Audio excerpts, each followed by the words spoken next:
El misterio del Océano Pacífico.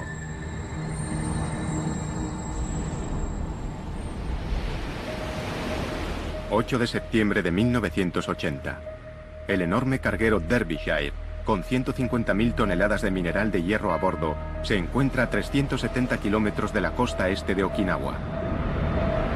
El Derbyshire es un buque gigantesco... ...que mide más de 3 campos de fútbol de eslora... ...el doble del Titanic... ...y tiene solo 4 años. De proa a popa, su diseño es de lo más moderno que existe... Cualquiera se sentiría totalmente a salvo navegando en él. Pero algunos, como el marinero de primera Peter Lambert, no. Cuando venía a casa de permiso hablaba del barco en el que había estado, de la gente que había conocido, los marineros, los amigos que había hecho. Y siempre nos escribía. Pero este viaje no le gustaba. Había algo raro. Mucha gente dijo lo mismo. Aunque a disgusto, Peter se enroló para un viaje más con la idea de ganar dinero suficiente para casarse. Tenía 19 años. Pero su boda nunca se celebraría. El 9 de septiembre, el Derbyshire desaparecería con toda su tripulación.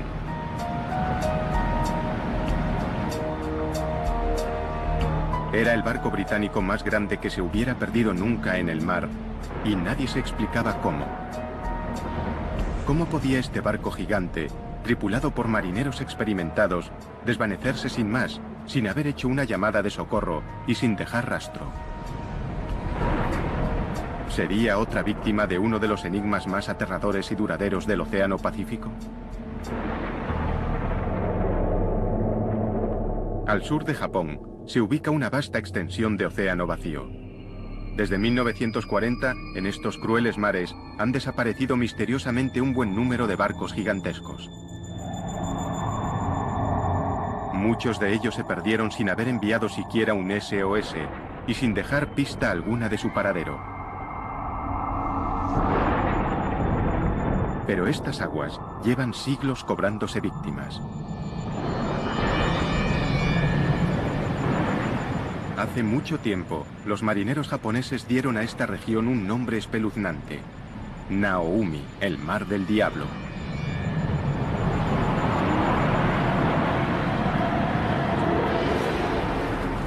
Las leyendas japonesas hablaban de fuerzas desconocidas que vencían a los buques más fuertes, y de grandes monstruos marinos que arrastraban a sus marineros a la muerte.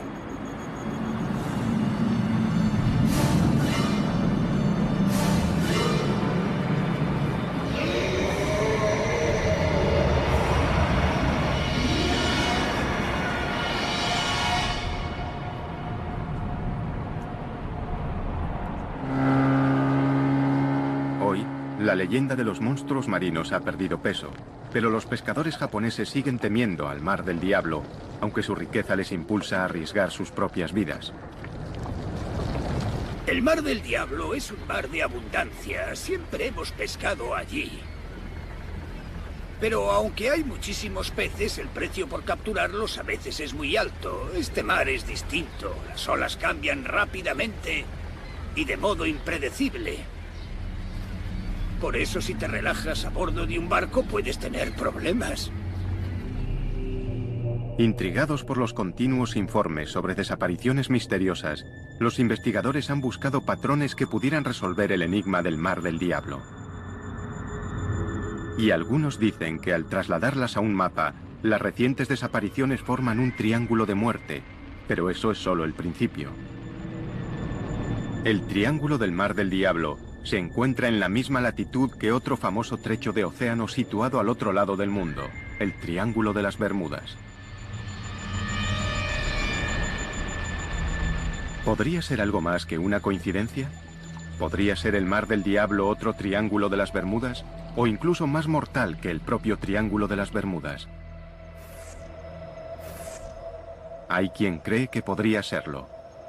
El profesor Junichi Yaoi, escritor y experto en fenómenos paranormales, tiene una polémica teoría sobre por qué han desaparecido tantos barcos en el Mar del Diablo. Hay muchas respuestas posibles para estos hechos. Algunos buques se hundieron debido al estado del mar. porque esos incidentes ocurrieron en mares que podrían estar encrespados o a causa de las tormentas. Sin embargo, si hubieran desaparecido sin más, yo diría que podrían haber ido a otra dimensión. Podría haber una entrada a otra dimensión en esta zona. La mayoría de los científicos rechazan las teorías del profesor Yaoi por considerarlas ciencia ficción, pero en el Mar del Diablo siguen desapareciendo barcos.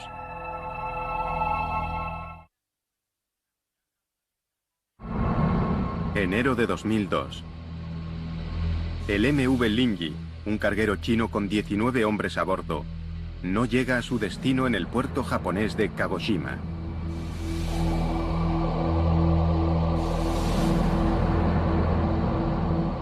Pasan los meses y las autoridades son incapaces de explicar qué le ha pasado al Linji.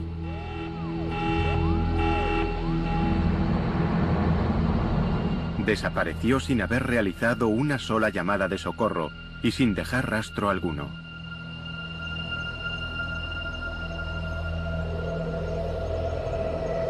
El profesor Yaoi tiene su propia teoría sobre lo que pudo haber ocurrido.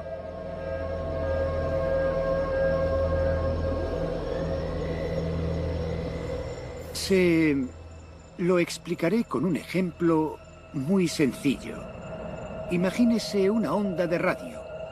Como todos sabemos, los programas de televisión, ya sean dramáticos, documentales o informativos, se hacen en un estudio.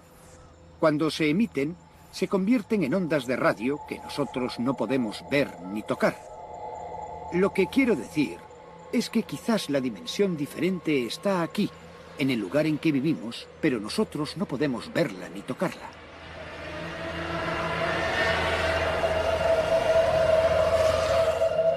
Aunque hay quien ve en la teoría del profesor Yaoi una manera sencilla de explicar lo inexplicable, los expertos marítimos son escépticos.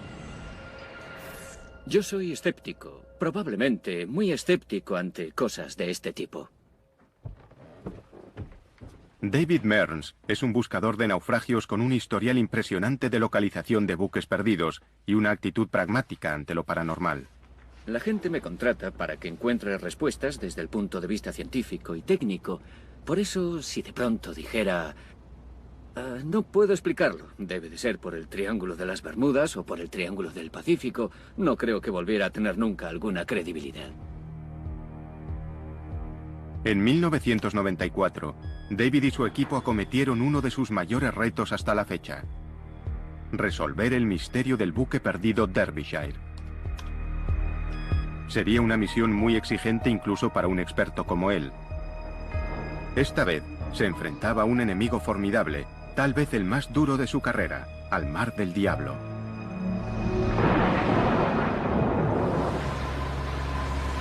Los miembros del Escuadrón 47 saben lo difícil que es encontrar algo en la monotonía de este océano. Los ojos de la Armada de los Estados Unidos en el cielo se encargan de la guerra antisubmarina, la vigilancia y las operaciones de búsqueda y rescate. No hay ningún lugar de la región al que no podamos ir en un periodo razonable de tiempo. Siempre tenemos un avión preparado para salir en 1 hora. Siempre está disponible para cualquier tipo de misión de búsqueda y rescate, de actividad de piratería o cualquier otra cosa. La patrulla 47 está en su puesto lo más rápido posible. Los aviadores conocen la región como la palma de su mano, pero ni siquiera ellos pueden explicar lo que han experimentado en este mar. Hay historias, rumores sobre cosas extrañas que les han ocurrido a los aparatos, pero también notamos cosas que a veces no quedan registradas. Por ejemplo, oímos algo que suena raro, volvemos atrás, ponemos la grabación y no está. Hay muchas historias sobre cinturones que se desabrochan y trampillas que se abren y cierran solas en zonas diferentes por las que volamos. En un trabajo tan peligroso y especializado como este, hay que estar prevenido. Los hombres y mujeres que vuelan por estos cielos hostiles saben que no son solo barcos los que desaparecen. Los cielos del Mar del Diablo se han cobrado su cuota de aviones. Y hay una desaparición misteriosa que obsesiona sobre todas las demás a las tripulaciones que sobrevuelan esta zona a diario. 22 de marzo de 1957, 4:48 de la mañana. Un avión de transporte Stratofighter C-97 de las Fuerzas Aéreas de los Estados Unidos despega de la isla Wake hacia el Aeropuerto Internacional de Tokio con 67 militares a bordo.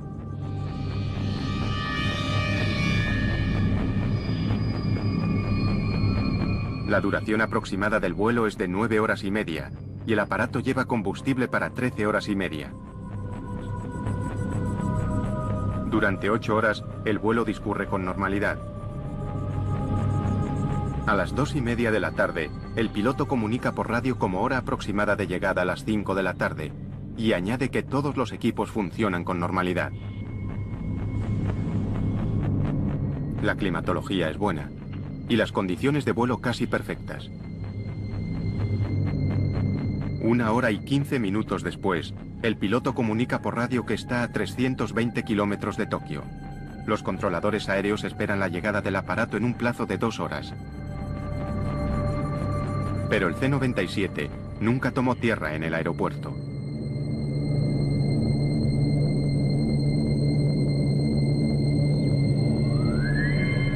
Los equipos de vigilancia y rescate peinaron miles de kilómetros cuadrados de océano, reconstruyendo el recorrido del aparato. No encontraron nada.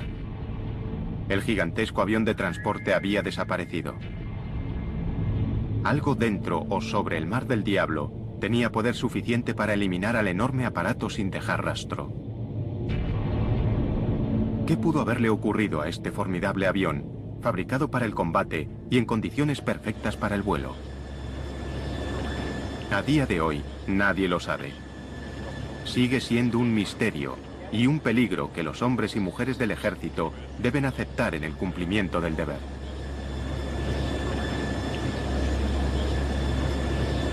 El Mar del Diablo oculta bien sus secretos, pero las expediciones osadas y la investigación innovadora están empezando a producir respuestas sorprendentes a viejas preguntas. Al igual que en el Triángulo de las Bermudas, nada es nunca lo que parece en el Mar del Diablo. El servicio de guardacostas japonés registra más de 2.500 accidentes marítimos cada año en las aguas japonesas.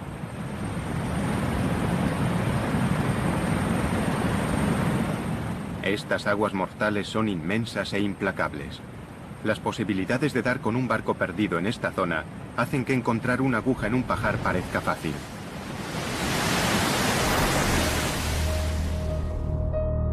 Por eso, 14 años después de que el buque gigante Derbyshire desapareciera sin dejar rastro en el Mar del Diablo, casi todos creían que nunca sería encontrado. El informe oficial culpó a las fuerzas de la naturaleza y el caso se cerró. Pero las familias de la tripulación del Derbyshire no iban a permitir que el suceso se olvidara. Querían respuestas. Lo único que queríamos eran pruebas que demostraran exactamente qué le había ocurrido al barco y por qué 44 personas habían muerto. La única manera de que se reabriera la investigación era que tuviéramos nuevas pruebas y estas se hallaban en el Derbyshire. Y todo el mundo estaba seguro, en la industria mercante, de que nunca encontraríamos ese barco. Pero las familias se negaron a rendirse.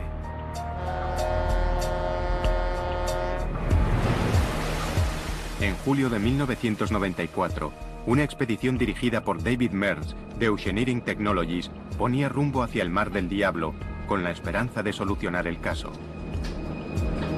El equipo se apoyaba en una débil pista.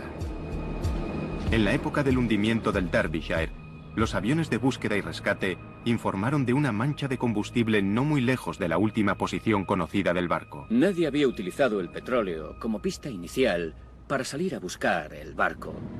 Había cierta incertidumbre en aquella época sobre lo grande que podía ser el área. ¿Estaría el petróleo directamente sobre el barco o lo habría arrastrado la corriente 15 kilómetros, 100 kilómetros, 150 kilómetros? Nadie lo sabía. Pero mi corazonada era que se trataba de una señal excelente que nos llevaría hasta los restos del Derbyshire. Solo con esta pista, David Mears y su equipo intentarían lograr lo imposible: encontrar el Derbyshire y poner fin al misterio. Una cosa era organizar la búsqueda, pero en este vasto y violento océano, las probabilidades de encontrar el Derbyshire eran mínimas. El lecho del océano está a kilómetros de profundidad, y aunque el Derbyshire estuviera allí abajo, su estado de conservación 14 años después de su desaparición era impredecible. Con casi todo en contra, el equipo de la expedición depositó su fe en un dispositivo moderno, el sonar de barrido lateral.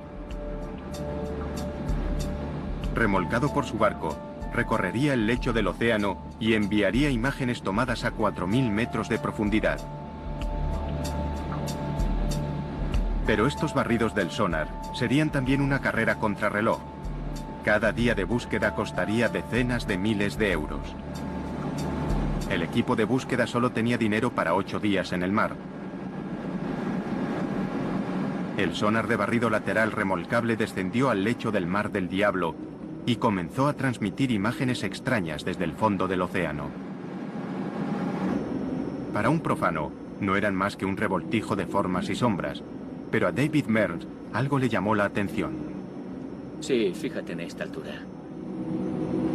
Al final de aquella línea empezamos a ver algunas cosas que parecían un poco sospechosas. Y cuando pasamos a la siguiente línea, vimos aún más indicios y finalmente en la tercera línea nos encontramos con algo que era un volumen grande, denso, de material duro, pero no podíamos saber si era una roca o restos del buque. Mira eso. ¿Sería el golpe de suerte que estaban esperando? El equipo sabía que el éxito o el fracaso de la expedición estaban en juego. Todo dependía de lo que consiguieran ver en la segunda pasada del sonar. Cuando nos estábamos acercando justo al punto en el que el sonar remolcable empezaba a captar imágenes, lo perdimos. Así, tal cual. Un cable doble de acero, muy resistente, se rompió. Y allá se fue nuestro sonar remolcable de 600.000 euros por la popa del barco y supimos que estaba perdido. El sonar de barrido lateral remolcable, su máxima oportunidad de éxito, yacía a 4.000 metros de profundidad en el fondo del mar. El tiempo se agotaba. Primer asalto para el Mar del Diablo. Antes de que se pudiera intentar una recuperación, una tormenta amenaza en el horizonte y el equipo debe preparar el barco para el inminente impacto. Son conscientes de lo que el clima puede cambiar aquí. En el recuerdo, una tormenta que devastó la armada más poderosa que haya surcado jamás los mares. Hoy, esa misma armada cuenta con una tecnología impresionante y ha aprendido de las lecciones de la historia. ¿Pero estarán destinados estos marineros a enfrentarse una vez más a la furia del Mar del Diablo?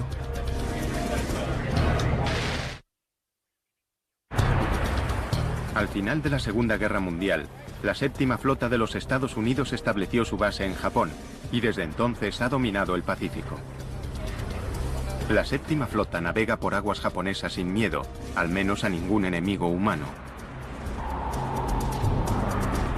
Pero estos marineros saben que si bajan la guardia, el Mar del Diablo puede jugársela en un abrir y cerrar de ojos.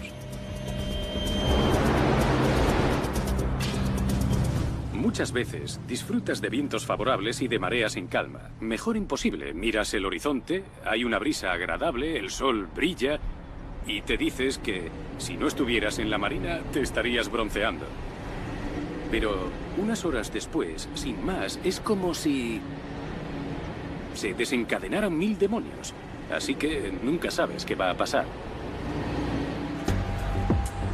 Para sobrevivir en el Mar del Diablo, hay que estar preparados para lo que sea.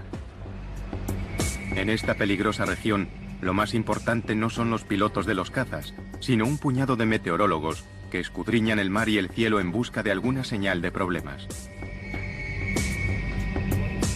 Estos hombres no contemplan el equivocarse. El más mínimo error podría ponerles en la senda del peligro, y sobre sus buques caería el clima más mortífero que pueda generar el planeta. Parece increíble que estos poderosos buques de guerra, construidos para repeler a los peores enemigos, puedan ser tan vulnerables a los embates de la naturaleza. Pero el Mar del Diablo ya ha demostrado lo que puede hacerles. Es una tragedia que aún atormenta a la Armada. Diciembre de 1944. La Segunda Guerra Mundial ruge en el Pacífico. Los escuadrones suicidas de los kamikazes japoneses son el enemigo más temido. Pero el terror que inspiran está a punto de ser superado. El Destacamento 38, un grupo de buques de combate de la Armada de los Estados Unidos, bombardea las posiciones japonesas en Filipinas, preparando el camino para el desembarco de MacArthur en la playa.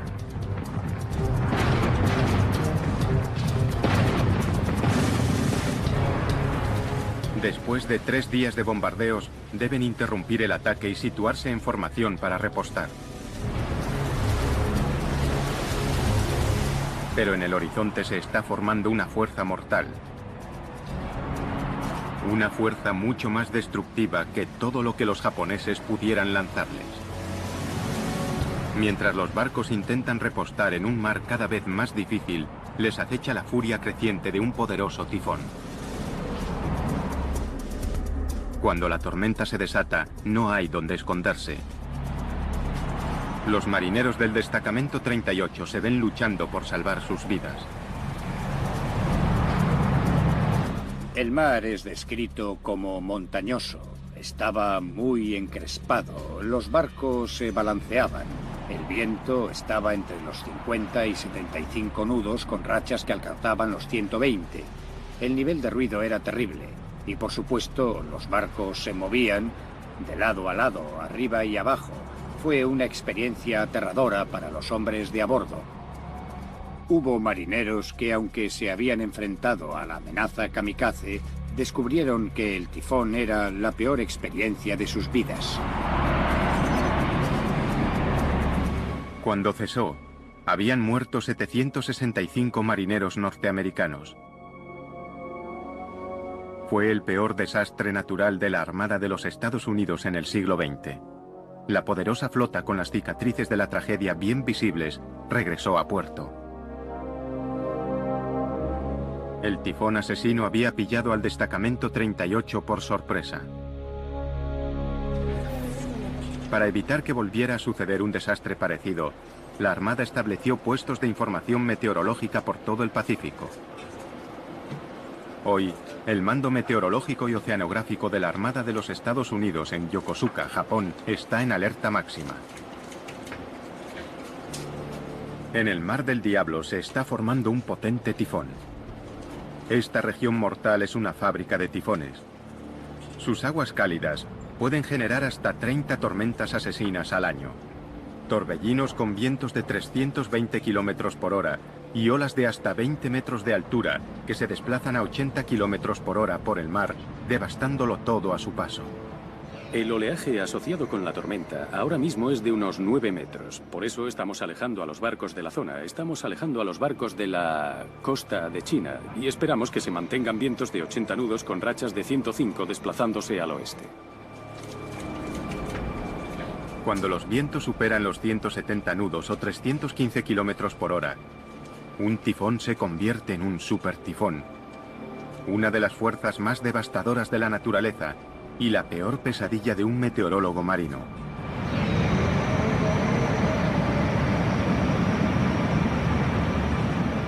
En un supertifón puede haber olas que superen bien los 10 metros y mucho mayores de lo que querrías encontrarte con un barco. Capaces de hundir barcos, hacerlos encallar, destruir instalaciones portuarias y casas en las islas y devastar absolutamente todo lo que se encuentran. Un viento de 170 nudos derrumbaría muros de hormigón y estructuras permanentes. La labor de un meteorólogo naval consiste en asegurarse de que si un monstruo meteorológico como este agita los mares, no se encuentre nunca con un buque de la Armada de los Estados Unidos. Si están lo suficientemente cerca de tierra, pueden capear el temporal en la seguridad relativa de un puerto, pero los buques que están muy lejos de la costa no tienen otra opción que afrontar la tormenta. Muchos de los barcos perdidos en el Mar del Diablo han desaparecido durante los peores meses de invierno, cuando las tormentas son más frecuentes y mortales. Pero estos son buques gigantes, pensados para resistir las peores condiciones. Un tifón solo no podría hundirlos. Cuando el gigantesco carguero Derbyshire puso rumbo hacia el Mar del Diablo, era septiembre de 1980, la peor época en la estación de los tifones. A las 10:19 de la mañana del 9 de septiembre, el capitán informó de que el Derbyshire estaba luchando contra vientos de 110 km por hora y olas de 10 metros.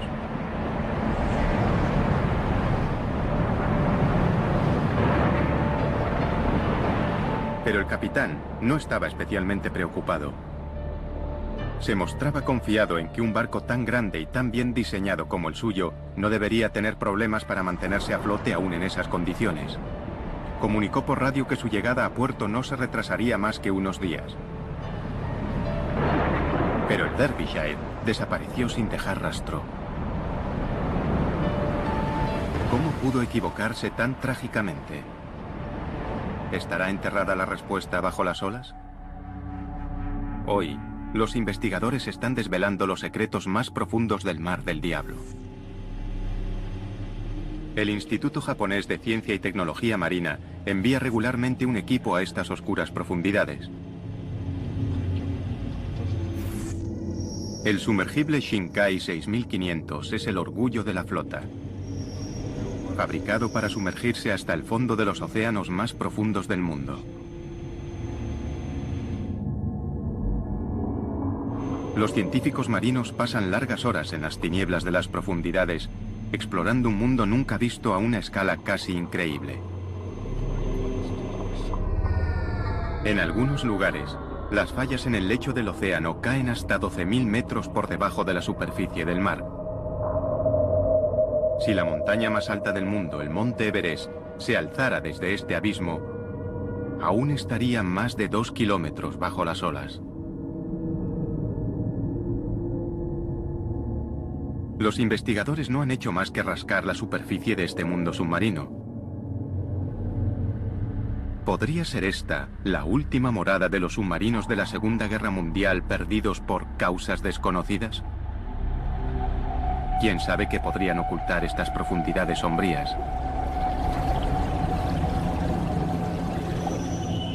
Se ha sugerido incluso la existencia de una fuerza extraterrestre que acecha bajo el Mar del Diablo.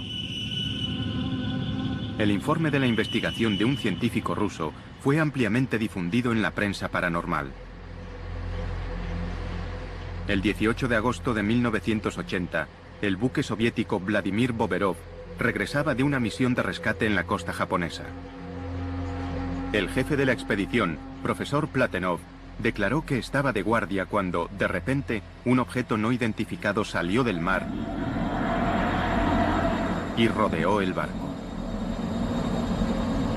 Según el profesor, era de forma cilíndrica y pasó a toda velocidad emitiendo una luz azul cegadora.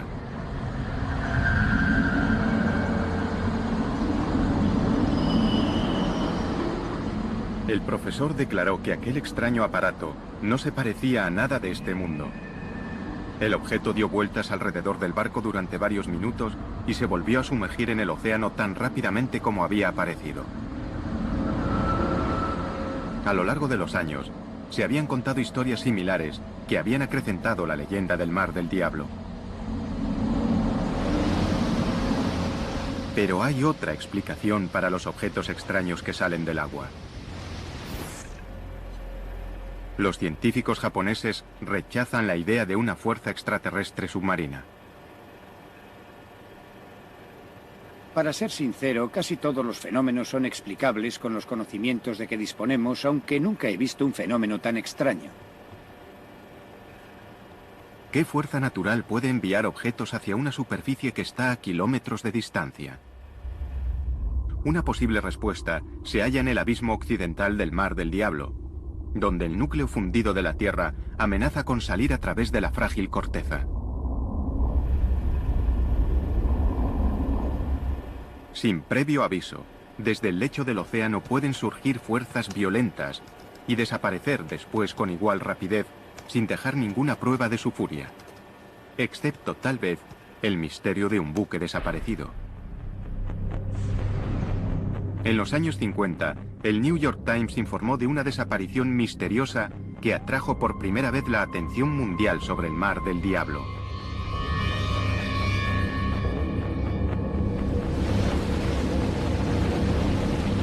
...23 de septiembre de 1952... el Kayu Maru 5... un buque de investigación de los guardacostas japoneses con 31 personas a bordo se dirige hacia el arrecife Myojin, en el Mar del Diablo, para estudiar una extraña actividad submarina. Dada la buena marcha que llevan, la tripulación espera llegar al arrecife en menos de un día. Pero después de 3 días de silencio de radio, las autoridades declaran el buque desaparecido.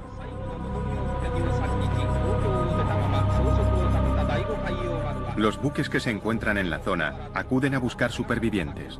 Ningún tripulante del Kaiju Maru aparecería. El misterio crece hasta que, por casualidad, los equipos de búsqueda son testigos de un violento fenómeno natural.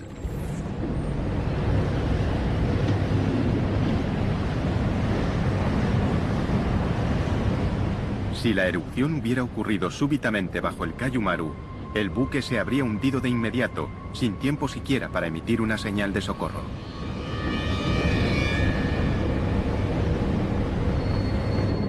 Se encontraron algunos restos de un naufragio, pero ninguno con el nombre del barco, y no hubo supervivientes que contaran lo ocurrido.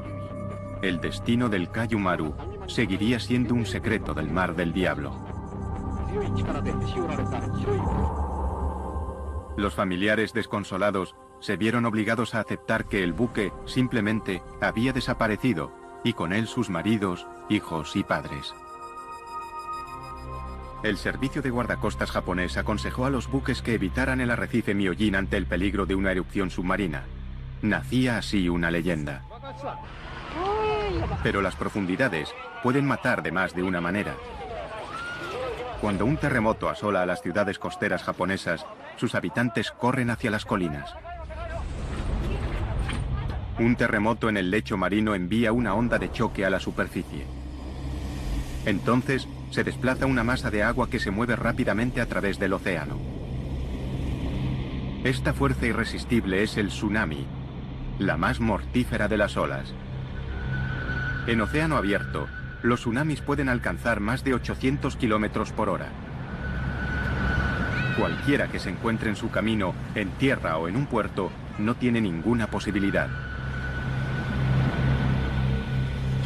De pequeño, Takeo Suzuki fue uno de los pocos afortunados que sobrevivieron cuando un tsunami aniquiló su aldea. Fue realmente terrible. A las 12 en punto se produjo el terremoto. Unos minutos después llegó el tsunami.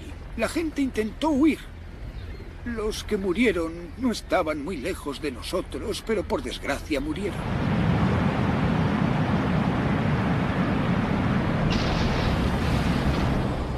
A lo largo de la historia, los tsunamis se han cobrado las vidas de cientos de miles de personas.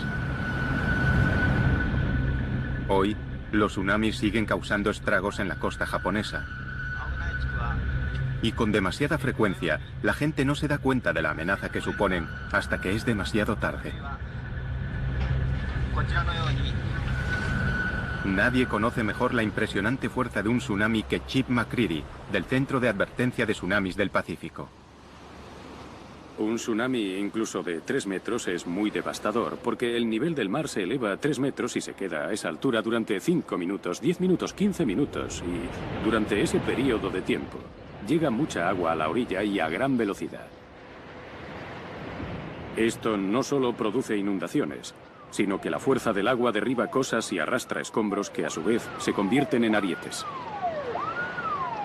Algunos expertos han sugerido que estas olas monstruosas podrían ser las responsables de la desaparición de buques en el Mar del Diablo. Pero quienes mejor conocen los tsunamis afirman que es poco probable. Un tsunami muy destructivo solo alcanzaría 1 metro o menos de altura en mar abierto. Y como estas olas son muy anchas, el tiempo que la ola necesita para levantarse y después volver a bajar es muy largo. Podría ser de entre 20 minutos y 1 hora. Así que este lento ascenso y descenso del mar en medio del océano pasa casi inadvertido. Aunque provocan enormes destrozos en la costa, no se puede culpar a los tsunamis de la desaparición de un barco en el mar. En alta mar, el tiempo se agotaba para la expedición que buscaba al buque perdido Derbyshire. Habían obtenido un escáner prometedor del lecho marino donde presuntamente había desaparecido el barco. Pero antes de tener una identificación positiva, el sonar de barrido lateral remolcable se había perdido, reclamado por el Mar del Diablo. Ahora la tormenta amainaba y la misión podía continuar. Intentarían recuperar el sonar de barrido lateral e identificar el objetivo. ¿Pero estarían preparados para lo que encontrarían a 4.000 metros de profundidad?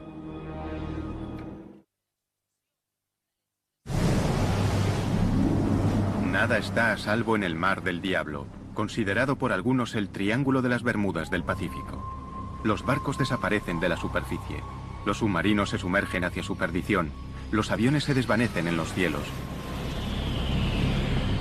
Algunos culpan a fuerzas artificiales, otros a fuerzas naturales. Pero sin duda, se trata de una de las zonas más peligrosas y misteriosas de todos los océanos del planeta. Y una pieza del rompecabezas estaba resultando esquiva hasta la frustración.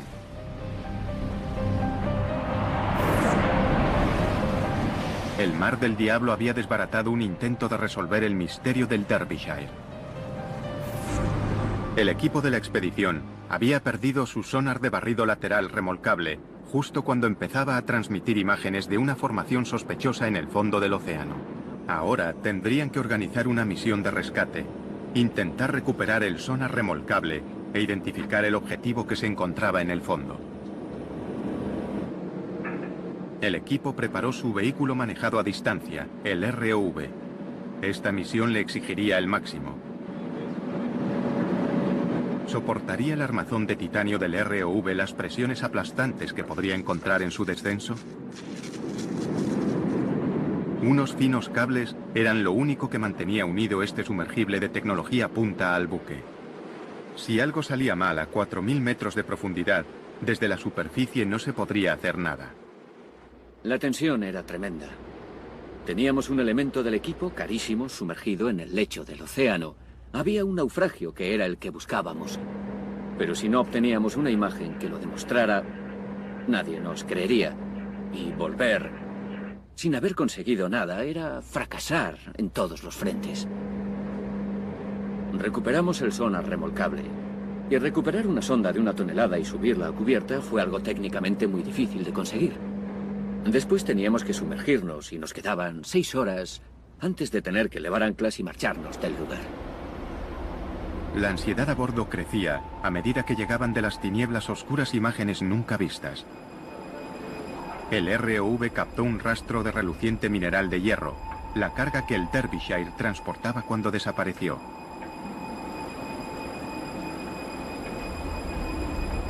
El metal retorcido confirmaba que el objetivo era un naufragio. Y entonces, el momento que todos esperaban.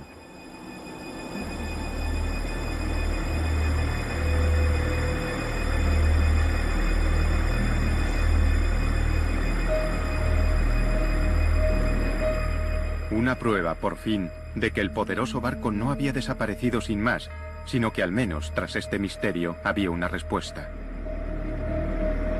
Encontrar los restos de un naufragio es una sensación fantástica. Muchos habían predicho que no lo encontraríamos. Así que el momento en el que empiezas a ver el naufragio, que puedes ver esas imágenes, es una gran sensación.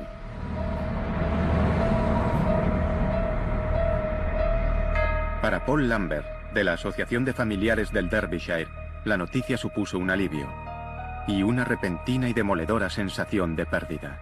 Muchas familias, en el fondo, no habían aceptado que el Derbyshire se había hundido.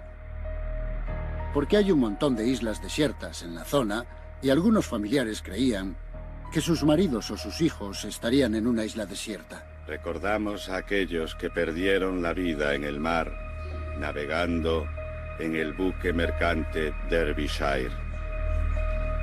Cuando el barco apareció, les arrebatamos esa idea. Y hubo muchas emociones enfrentadas. La realidad, de repente, de que tu ser querido no va a volver a casa. Aunque hayan pasado 14 años desde que se hundiera el barco, aún se aferraban a eso. Jeffrey Victor Underhill. Tras 14 dolorosos años, las familias de los desaparecidos tenían las respuestas que habían estado buscando. Raymond William Taylor. Peter Lambert. Nigel Coates.